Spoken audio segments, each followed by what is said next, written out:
everyone, my name is Ella and I'm the occupational therapist here at Speech for Success. Today, I'm going to talk about sensory regulation and then how does sensory regulation affect our daily livings. So first thing, what is sensory regulation? So it's about how we feel. It's all controlled by our nervous system.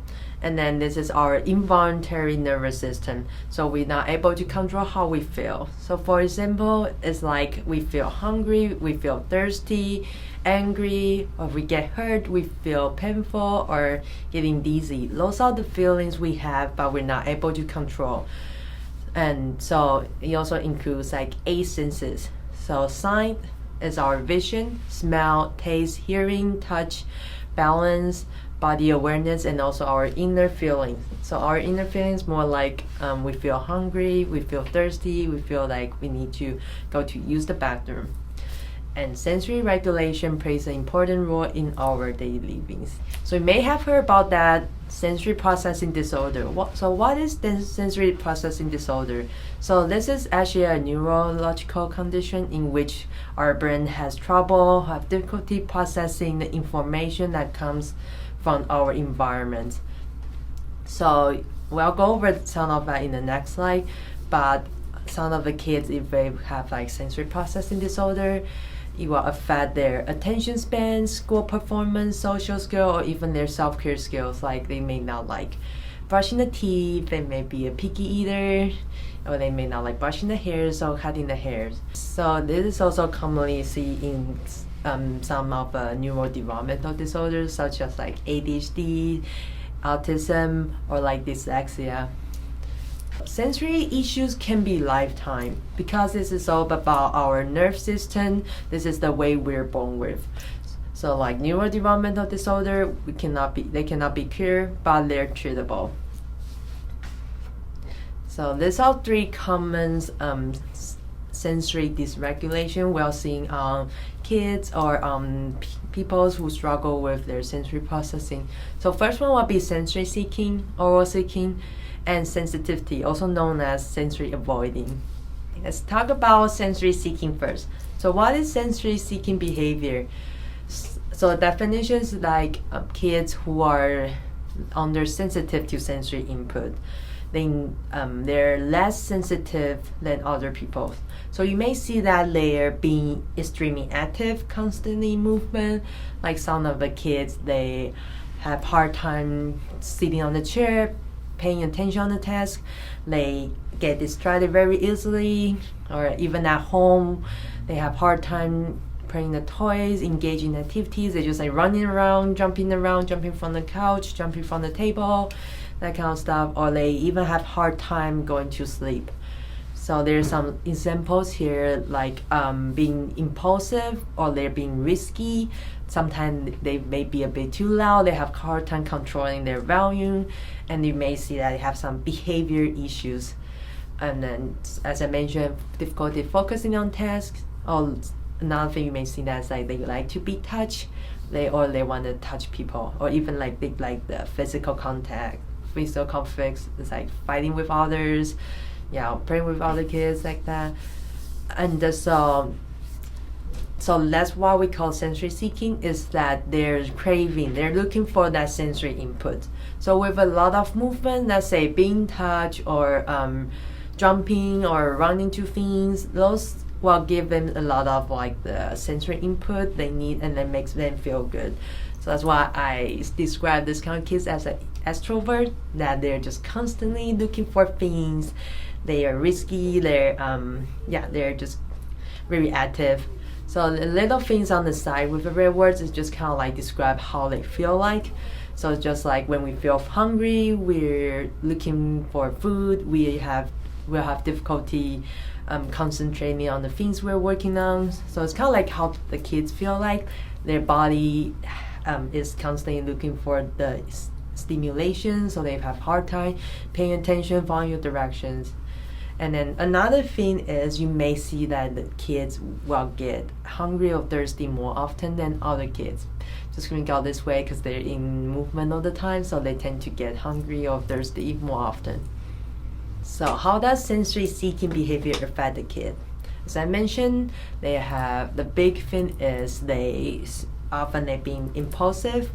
They have hard time following directions, paying attention on text. So it's definitely will affect their attention span in school, and then also it will affect their social interaction by being impulsive. Not able to follow directions. Sometimes you will kind of like you will see that in the group activity they will have hard time communicating with other kids or participating in like a group activity, and then you will see that some other behavioral issues, kind of like they like to fight or they just hurt people. Or another thing is we call like oral seeking. We'll go by the next slide. You will see that they have a lot of oral seeking behaviors, that they like to chew on things or just put random things in mouth. And then also another thing is emotion regulation. You'll see that they have difficulty controlling themselves, regulating themselves. Sometimes they just have tantrums or just have hard time to calm themselves. All right. So get this question a lot. Does my kid have sensory seeking or just being typical kids? So now like social media is very common in our life. You may see a lot of videos online telling like, does my kid have autism? Well, some like early signs of autism or ADHD or sensory seeking. There's a lot of information online, but sometimes it may be not accurate, and then maybe sometimes just like you may think your kids have that kind of issues, but they actually don't have that kind of issues. So I get this question a lot. It's like, is it typical? Is it normal? Is it common for kids to be this active? The answer is yes. I would say before the school year, before they go to first grade, in preschool, kindergarten, they tend to be very active, and then they have hard time focusing on text, or especially with learning. If you ever have your kids to learn about like numbers, alphabet, their attention span is very short. Usually I would say about like 10 to 15 minutes or even like longer, but it's just hard for them to sit still in a chair. This age kid is typical to be very active, but there's some things, some little checklists here. If you feel like you notice your kids struggle with like attention span, like especially in school, if your kids have difficulty like following directions from the teacher, participating in circle time, or do some craft stuff with other kids, that can be one sign. Another thing is like being impulsive, and or like lack of safety awareness. It looks like your kids likes to do something dangerous, like let's say jumping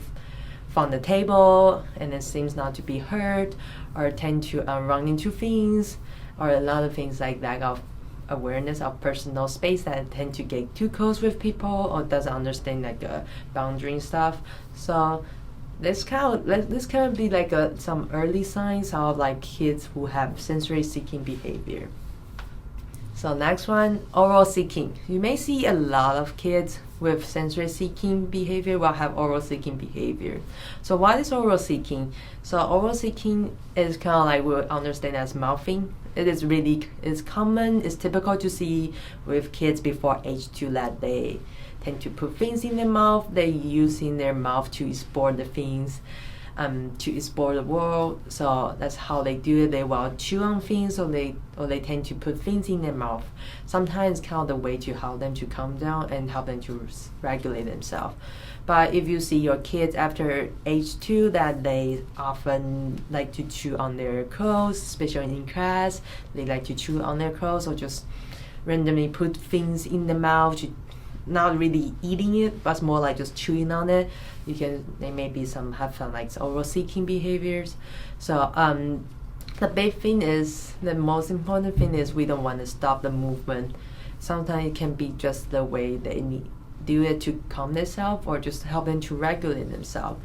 So there's some options like chewy toys, chewy breaklets, or like giving them some crunchy food. This kind of kid, they will tend to prefer like some crunchy food because there's something they can bite down to chew on. So I would say prepare some like snacks around them whenever they need something to chew on. There will be some snacks to chew on that you eat, like carrot, crackers, apple. There will be some like good options. And then for the chewies and then the chewy bricklets, like it can be easily found online on Amazon or any kind of like, yeah, any supermarket stuff. They always have that available. And then yeah, you may hear me say that a lot, like don't stop the movement. But why? Why don't we stop the movement? So here's a good example about why we don't want to stop the movement. So in this video here, just a quick introduction to this video. This kid has ADHD, and then you can see that he has a lot of sensory seeking behavior. We're doing handwriting. We're learning handwriting now, and then you can see that he is constantly moving his body. He has hard time paying attention on handwriting. So in this video, you will see that we use the ball to help him regulate himself. So you can see that in the video, he's pretty much just bouncing on himself. And then while we learn the handwriting, and it's actually helping him to learn things way better. Just so. Every kid has their own ways to regulate themselves, but once they're regulated, they will be able to focus better on text.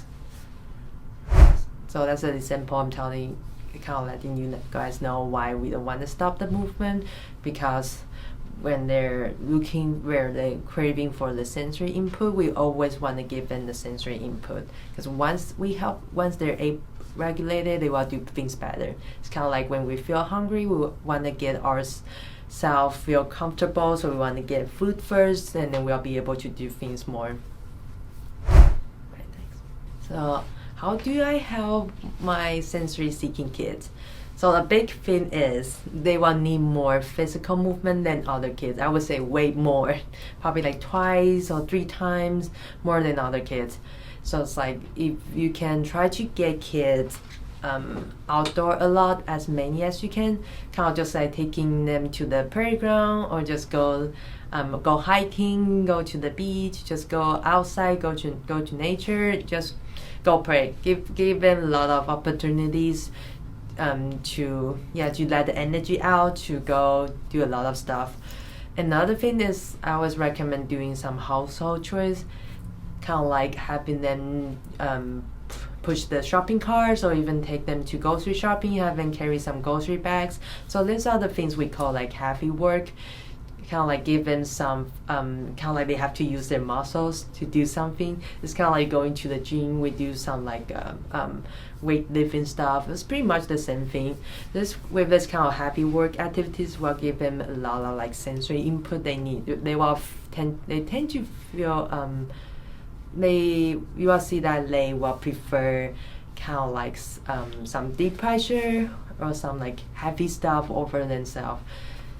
Another one is mindfulness. Mindfulness is very important for the kids, because they're very active. They're just like a little fireball running around all the time, like nonstop.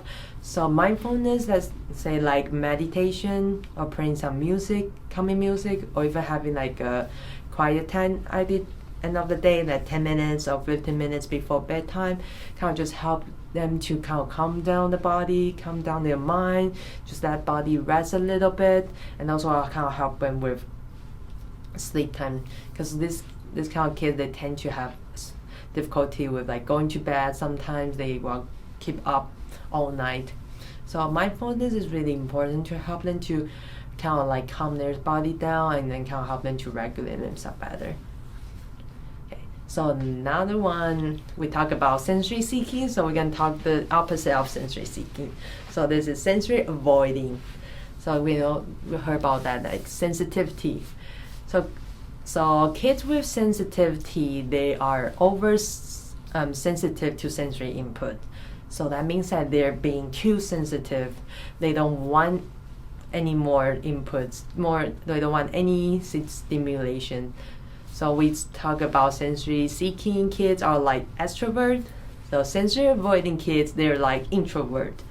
They just like say no to everything. They prefer to be their comfort zone. They don't want to try new things out. They just prefer to stay in their comfort zone and then just be cozy, kind of stuff. Yeah. So you all see some common signs will be like they are sensitive to light or even noise. They don't like haircut. They don't like nail cut. They don't like touching certain textures, like slime, squeeze, sticky stuff. Or you'll see that they're being picky. They are very selective on eating. And then two other things you may see with kids is like they may have poor balance, and then they're afraid of like fast movement. They get dizzy very easily. Another thing, especially with autistic kids, is toe walking. You'll see that they tend to walk on their toes. It's like they're doing ballet, they walking on their toes. This is a sign that's showing that they have like poor balance, so they tend to walk on the toes. But toe walking is kind of like a common thing you will see with autistic kids. So on the side I put down kind of opposite of sensory seeking. Now we're getting full, so we're avoiding any food. We don't want any food in because we're getting full. And when we have a lot of food, what does it make us feel? We will feel overwhelmed, we feel uncomfortable. So that's how kids look, how they feel like. They are avoiding a lot of stimulation because they will feel uncomfortable, they will feel overwhelmed. Okay, so sensitivity and anxiety. Sensitivity may come with anxiety, emotional dysregulation, or some behaviors. Anxiety, well, pretty much very common to see with kids with sensitivity. They're just like being anxious to try new things out or being new environment, or sometimes they will feel anxious or overwhelmed being around in public, around people. Another thing is like emotional dysregulation. You'll see that they have more tantrums or even meltdowns. In behaviors, you'll see that sometimes they will refuse to go to certain places or like even to school because they feel uncomfortable, they feel overwhelmed in those kind of places. So you'll see that they have some behaviors like refusing to touch things, refusing to put on certain clothes, or like brushing teeth, brushing hair, cutting hair, nail cut. You'll see that pretty much just saying no to a lot of things. So how do we help our sensitive kids with anxiety? How do we deal with anxiety? Because we're adults, we know how we feel. We feel that we're anxious. When we feel anxious, we know like we may need to take a break or just be in a quiet place, or just isolate ourselves. But for kids, they are learning emotions. They're still learning. They're still developing their body. Sometimes they don't know what is anxiety. They don't even know what's going on with their bodies. So a big thing, if you see that your kids are having anxiety, there are some strategies you can work with kids. So the first one is called expectations. It's very important. It's kind of like giving them verbal and visual expectations. For example, taking kids to doctor can be scary for a lot of kids. So it's kind of like doing some like preparation, telling the kids that we can go see the doctor today. Or let's say if your kid is very sensitive to noise, and if they don't like going to restaurants, you can tell them that we're gonna go to the restaurant, and then it may be loud in there. It may be a lot of people. It may be some music playing. It may be loud in there. So it's kind of telling them ahead like what's gonna happen, or what the environment will look like. So kind of like they will expect what will happen. So I'll kind of help them not to be that anxious. A lot of time when we feel anxious, it's because we're afraid. We don't know what's gonna happen next. So that's our body protection, our body system to protect ourselves from being dangerous. So we feel anxious. So by having that expectations, we know what's gonna happen. Will help us to regulate ourselves better. And then I put down like reward system. It's more like kind of like a motivation for kids. Let's say if kids do well using some strategies, and then we just kind of like give them some reward to kind of like motivate them. I see you're doing pretty well. I see that you have anxiety, but you're doing pretty well. And then so second one is a modification is also important. It's like some noise canceling headphones. Just have that available whenever it gets going outside. If kids feel overwhelmed, there's like a headphone they can put on to block some noise. A lot of kids don't like headphones because they're big and then they kind of cover the ears. They may feel that pressure. So some things like AirPods, or even there's something like called like underwater earplugs, will be a good options than the headphone because they're smaller. Kids will tolerate those better, or like even for sunglasses for kids who are sensitive to some lights. And the third one is identifying and label the feelings.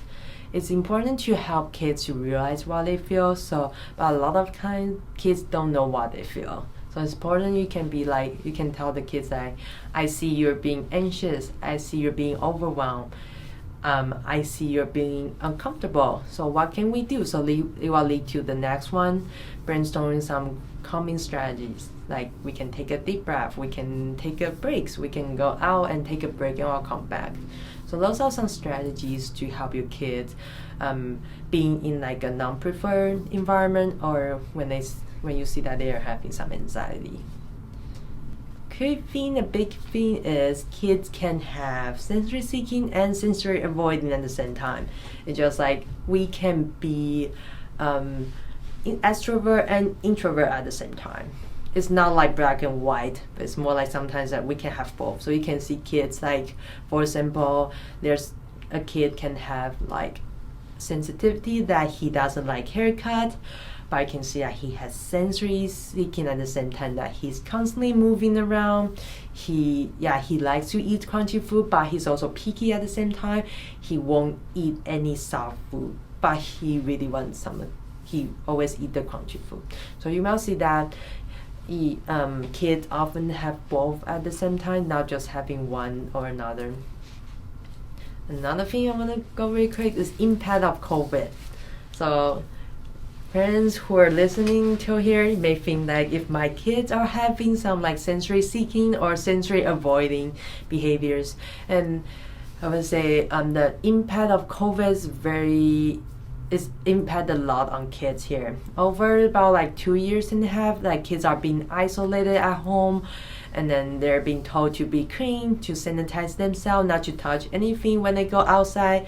It's actually affect their development a lot, especially during this important time of their development.